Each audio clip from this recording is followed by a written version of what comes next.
This story is titled, My Mother Wants Me and My Siblings. To forgive our older brother for stealing our other brother's fiancée, years later, karma hit them so hard and now they are begging. Hey everyone, we put a lot of time and effort into finding these stories to keep bringing you the best content. If you enjoy what we do, it would mean the world if you hit that subscribe button. Your support really makes all the difference and keeps this journey going strong. Thanks so much for being here with me. Now let's start the video. OP starts by saying, I've always thought my family was different. Not in some dramatic movie-style way or anything, but just in how tight we were. Growing up, we had this unspoken rule about loyalty that our parents drilled into us like it was the most important thing in the world. Blood is thicker than water was practically the family motto. Our parents would always say that when they were gone, the only people we could truly rely on were each other. They had this weird way of teaching us about loyalty that looking back was kind of extreme. If one of us snitched on a sibling, it didn't matter who was in the wrong. Both of us would get punished. Like, if Mike stole candy and I tattled, we'd both lose TV privileges for a week. My mom would say, the problem isn't the candy, it's the broken trust. It made no sense to me as a kid, but now I get it. They weren't trying to raise perfect kids. They were trying to raise a family that stuck together no matter what. The thing is, it actually worked. My siblings and I grew up really close. There's Mike, the oldest at 29, who always had this golden aura around him. He was the typical firstborn son type. Athletic, popular, and charming. He was the guy everyone wanted to be or be with. Then there's my older sister, Anna, who's 26 and probably the most level-headed of all of us. She's the one you go to when you need advice or someone to help you figure out your life. Luke, 25, is my closest sibling. He's the quiet one, but not in a shy way. He's just thoughtful. And then there's me, the baby of the family at 22, who probably knows way too much about everyone's drama because I'm the one they all vent to. Out of all of us, Luke always felt like he had the most to prove. He wasn't as naturally talented as Mike or as academically gifted as Anna. Everything he achieved, he worked for. While Mike breezed through life, Luke was grinding to get noticed. I think that's why we bonded so much. I saw how hard he tried, and I respected the hell out of him for it. Mike, though, Mike was just that guy. You know the type, the star quarterback who dated the head cheerleader and somehow still aced his math tests. Even as a kid, he had this air about him, like he was destined for bigger things. People were drawn to him, and he loved the attention. But while everyone else saw him as perfect, we knew he could be selfish. He wasn't mean or anything, just thoughtless. He'd take the last slice of pizza without asking or borrow your stuff without returning it. Small things that added up over time. But because he was Mike, no one ever called him out on it. My parents definitely played favorites, even if they didn't mean to. Mike could do no wrong in their eyes. If he got in trouble at school, it was the teacher's fault for not understanding him. If he slacked off at home, they'd say he was just tired from football practice. Luke, on the other hand, had to fight for every scrap of attention. If he brought home a B on his report card, my dad would ask why it wasn't an A. If he made the basketball team, Mike would joke that he was only on the bench. I could see it hurt him, even if he tried to laugh it off. But despite all that, Luke idolized Mike. He wanted so badly to impress him, to be seen as an equal. He worked out religiously to keep up with Mike's physique and even joined the same gym as him. He'd ask Mike for advice about girls, even though Mike's advice was always terrible. It was like he was chasing this impossible standard, trying to prove he was just as good, if not better. And honestly, I think Mike liked having Luke look up to him. It fed into his ego. For a while, though, everything seemed fine. Luke found his own way to stand out, working a great job and building a life he could be proud of. And then he met Sarah. Sarah was, well, she was perfect for Luke. At least that's what we all thought at the time. She was smart, funny, and kind of nerdy in a way that matched Luke's personality. She brought out this side of him that we hadn't seen before. More confident, more relaxed. When he proposed to her after 2 years of dating, we were all over the moon. He was the first of us to get engaged, and it felt like a milestone for the whole family. Even Mike seemed genuinely happy for him, which should have been my first red flag. Looking back, there were signs. Mike and Sarah got along a little too well. At first, it seemed harmless. Sarah was bubbly and outgoing, and Mike was his usual charming self, but sometimes their jokes felt like inside jokes, ones Luke wasn't part of. They'd sit next to each other at family dinners and talk like old friends. Luke never said anything, but I could tell it bothered him. He'd glance at them with this look I couldn't quite read. I didn't think much of it at the time because, like I said, loyalty was everything in our family. The idea that Mike would betray Luke in any way was unthinkable. We were raised to have each other's backs, no matter what. And Sarah? She seemed so genuinely in love with Luke that the thought of her straying never crossed my mind. Luke wasn't the type to open up about his feelings easily. He'd always been the strong, silent one in the family. So when he finally told me he was having doubts about Sarah and Mike, I could tell it wasn't something he'd decided on a whim. It wasn't like he wanted to believe it either. The way he said it, quietly, almost like he didn't want the words to exist, it broke my heart a little. We were sitting in my living room, just the two of us, when he dropped it on me. "Do you ever feel like Sarah and Mike are weirdly close?" he asked, staring down at the coffee table like it had the answer. "Weird how?" I asked, genuinely caught off guard. "I don't know," he said, rubbing the back of his neck. "It's just, sometimes it feels like they're too comfortable around each other, like they have their own thing going on. And I'm just there." I tried to brush it off at first.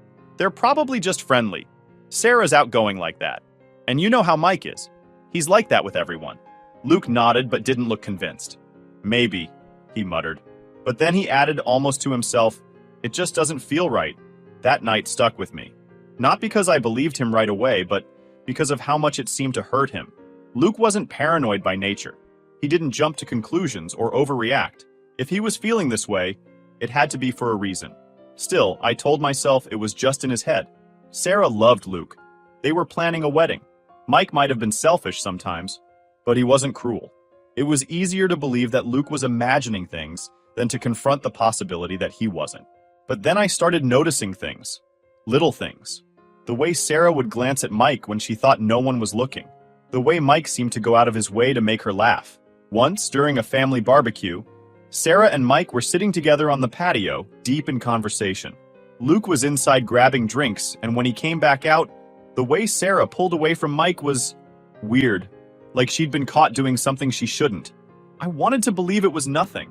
I wanted to chalk it up to my own paranoia, like Luke's suspicions were contagious, and now I was seeing things that weren't there. But the more I watched, the harder it was to ignore. One night, about a month after Luke first confided in me, I decided to test the waters. We were all at Mom's house for dinner. Me, Luke, Mike, Sarah, and Anna. The atmosphere was light and happy, the way it always was when we were together. At one point, I made a joke about how Luke and Sarah were like an old married couple already, always bickering but clearly in love. Everyone laughed, but I noticed Sarah's laugh was a little forced. And Mike? He didn't laugh at all. Instead, he gave this awkward half smile and looked down at his plate. It was such a small thing, but it sent a chill down my spine. If there was nothing going on, why did they both look so uncomfortable? I started paying closer attention after that. Not in a creepy, stalking way, but just observing. Sarah always seemed more animated around Mike. Her eyes would light up when he walked into the room, and she'd lean in just a little too close when they talked. Mike, for his part, seemed to thrive on her attention. He'd tease her in ways that felt less like a brother-in-law and more like something else. One night, I caught Mike looking at Sarah in a way that made my stomach turn. It wasn't a friendly look or even a casual one. It was longing. I remember thinking, no, I'm just imagining things. But deep down, I wasn't so sure. I tried to bring it up with Luke again, but he shut me down. "I don't want to talk about it," he said sharply. "I'm probably just being stupid." "You're not stupid," I said. "If something feels off, you should trust your gut." Luke just shook his head. "Even if I'm right, what can I do? Call them out?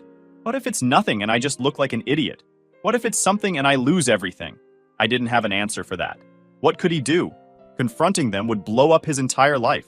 Ignoring it would eat him alive. He was stuck in this limbo, doubting himself and the people he loved most. I didn't know how to help him. All I could do was be there for him and hope it was all a big misunderstanding. But the more I watched, the less I believed that. The final straw for me came during another family gathering, about 2 weeks before everything fell apart. We were playing a game of charades, and it was Sarah's turn. She was acting out something, probably a movie or a TV show, and Mike kept shouting out guesses. They were laughing, and the energy between them felt intimate, like they were the only two people in the room. Luke was sitting next to me, his jaw clenched so tight I thought his teeth might crack. When the game ended, he got up and went to the bathroom. He didn't come back for a long time. That night, I couldn't stop thinking about the way Sarah and Mike interacted. It wasn't just friendly. It wasn't even flirtatious.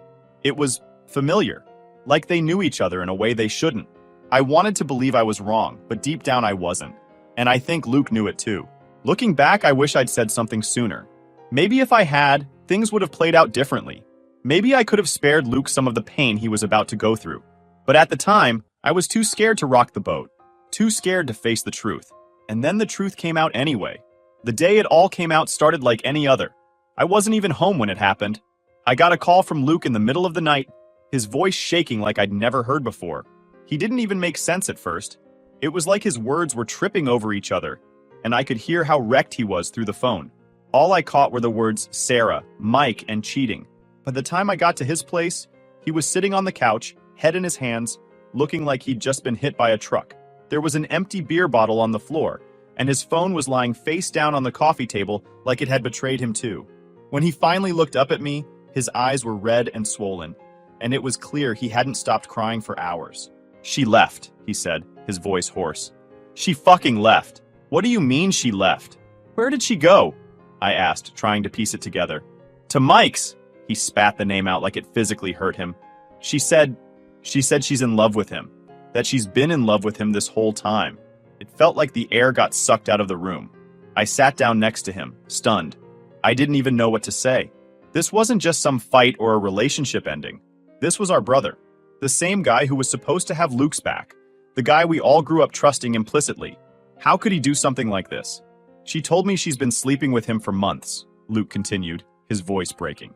"Months. While we were planning the wedding. While I thought she loved me. I didn't realize I was crying until I felt a tear roll down my cheek. I wasn't even sure who I was crying for. Luke, because he didn't deserve this. Or myself, because the family I thought I knew was crumbling right in front of me." Luke's phone buzzed, and we both stared at it like it was a bomb about to go off. He didn't pick it up, but I saw the name on the screen. "Mike. That asshole keeps calling," Luke said, his voice hardening. "What does he even want? To apologize? To explain? Like there's anything he can say that'll make this better." I didn't have an answer for that either. What could Mike possibly say? "Sorry I stole your fiancé?" It was so absurd that it almost didn't feel real. The next morning, after Luke finally passed out on the couch, I decided I couldn't just sit there and do nothing. I drove to Mike's house, barely able to see straight through the rage clouding my vision. When he opened the door, he looked like he hadn't slept either. Good. He didn't deserve to. "What the hell is wrong with you?" I snapped, not even waiting for him to say anything. "Do you have any idea what you've done?" Mike tried to interrupt, but I didn't let him. "No, shut up. You don't get to talk. You don't get to explain this away. You've destroyed him, Mike. Destroyed him. And for what? Some girl.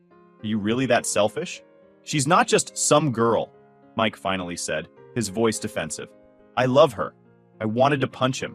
I've never wanted to hit someone so badly in my life." "You love her?" I repeated, my voice dripping with sarcasm. "Wow, that makes it all better, doesn't it? Forget the fact that she was your brother's fiancée. Forget the fact that you've ruined our family. As long as you're in love, it's fine, right?" Mike didn't say anything. He just stood there, looking at me like he was the victim in all of this. It made me sick. "You've always been selfish," I said, my voice shaking with anger. "But this is a whole new level.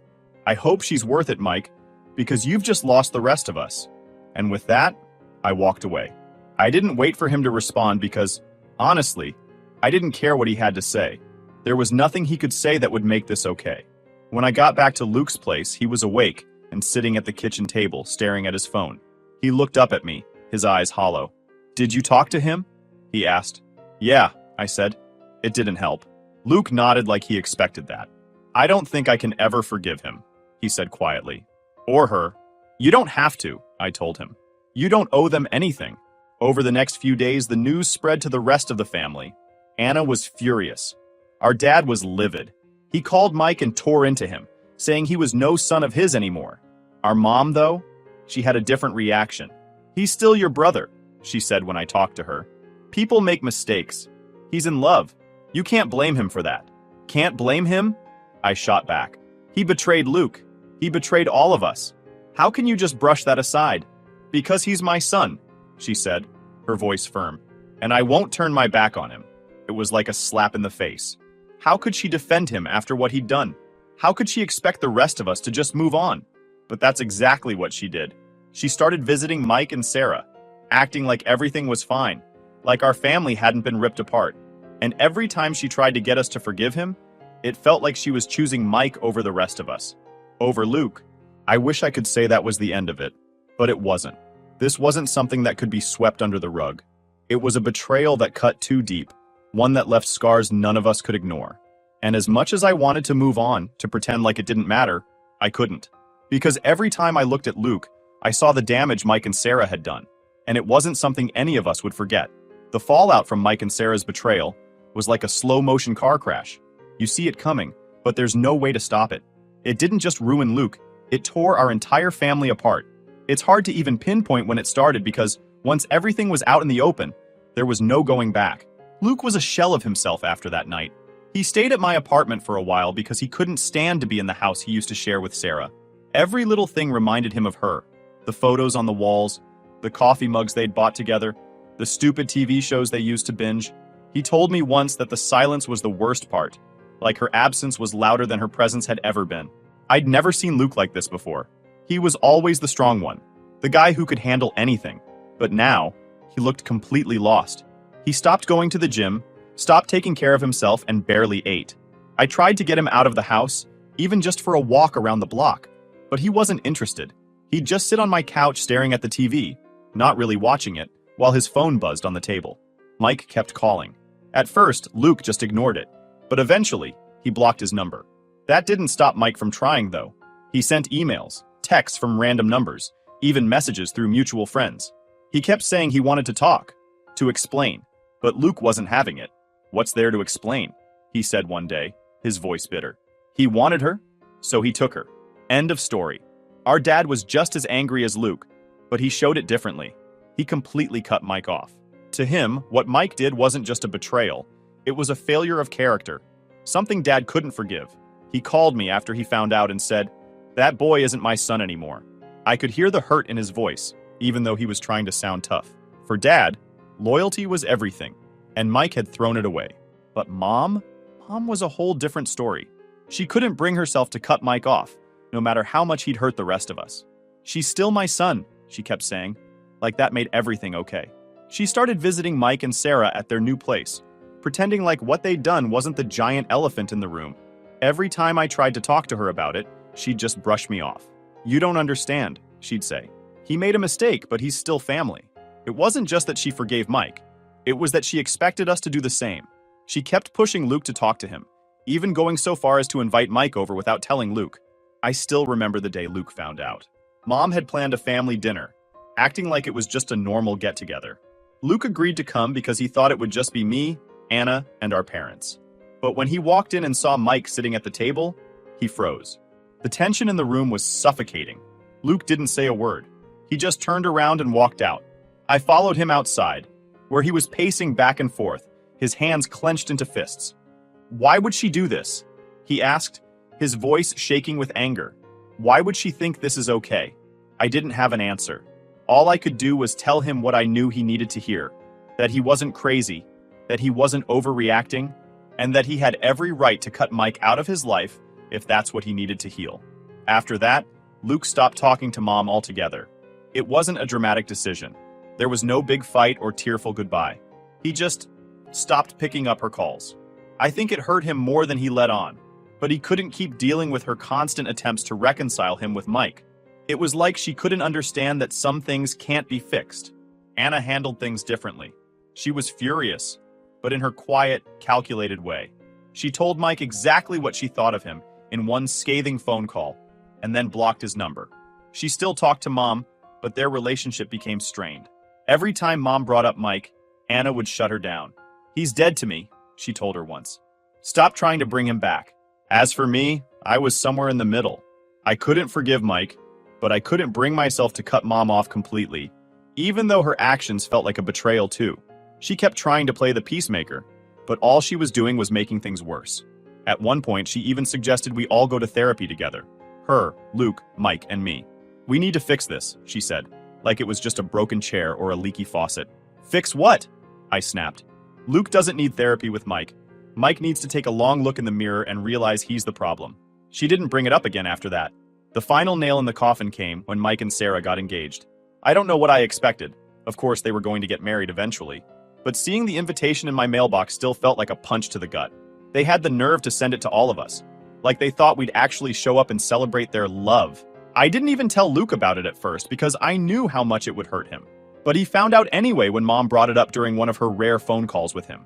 She said I should go, Luke told me, his voice flat. That it's time to move on. Can you believe that? I could, unfortunately. Mom had been saying the same thing to me and Anna for months. Family is family, she kept saying. Like that was supposed to make everything better. None of us went to the wedding. Not me, not Luke, not Anna, and definitely not Dad. Mom went, of course. She even posted photos on Facebook, smiling like everything was fine. When I saw them, I felt like I didn't even know her anymore. In the end, the fallout wasn't just about Mike and Sarah. It was about the cracks they exposed in our family. The loyalty we thought we had but didn't. Mike's betrayal was the spark, but Mom's refusal to acknowledge the damage made it worse. And now, nothing feels the same. After Mike and Sarah got engaged, the family split became official. It wasn't like we held a meeting or made some grand decision to go separate ways. It just happened naturally, like a crack in the foundation of a house. The damage was already done, and there was no going back. Mike and Sarah moved into their new life, and the rest of us tried to figure out how to navigate what was left of ours. Luke, understandably, had the hardest time. He stayed quiet about his feelings most of the time, but you could see the weight he was carrying. He wasn't the same person anymore. He used to be this driven, confident guy who could take on anything, but now, it was like he was just going through the motions. Work, sleep, repeat. He'd stopped talking about the future, stopped mentioning any of the things he used to be excited about. It was like a piece of him had been stolen, and he didn't know how to get it back. We all adjusted in different ways. Dad became colder, more distant. He wasn't the type to share his emotions in the first place, but after Mike's betrayal, it was like he put up an even higher wall. He refused to acknowledge Mike or Sarah's existence, even in casual conversation. If someone accidentally brought them up, he'd change the subject immediately. For him, they were gone. Simple as that. He wouldn't even entertain the idea of reconciliation, which was one of the few things I actually agreed with him on. Anna threw herself into work. She was already a busy person, but now it felt like she was using her job as a way to escape the family drama. She'd always been the mediator, the one who tried to keep the peace, but even she couldn't fix this. I think that realization hit her hard. She stopped coming to family dinners, stopped answering Mom's calls as often. It wasn't that she didn't care. It was more like she couldn't deal with it anymore. And then there was Mom. Out of everyone, she seemed the most determined to pretend like everything was fine. She kept reaching out to Mike and Sarah, acting like they hadn't done something unforgivable.